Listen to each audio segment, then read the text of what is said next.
আমরা এই কথাটা প্রায় সময় অনেকেই বলে থাকি, সৎসঙ্গে স্বর্গবাস, অসৎসঙ্গে সর্বনাশ। তাই মামুন লায়লার এই যে ব্যাপারটা ঠিক একই রকমের।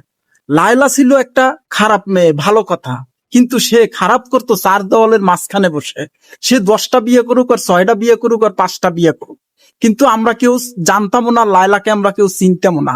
কিন্তু যখন লায়লার জীবনে মামুন আসলো, তখন থেকে লায়লার জীবনটা পরিবর্তন হয়ে গেল। তখন লায়লা টিকটক করা শুরু করলো, মামুনের সাথে সাথে সব সোশ্যাল মিডিয়ায় ভাইরাল হওয়া শুরু করলো। আস্তে আস্তে লায়লাকে আমরা চিনতে শুরু করলাম, লায়লার ব্যক্তিত্ব আমরা জানতে শুরু করলাম, সে খারাপ না ভালো। কিন্তু এর আগে কিন্তু আমরা কেউ লায়লাকে চিনতাম না।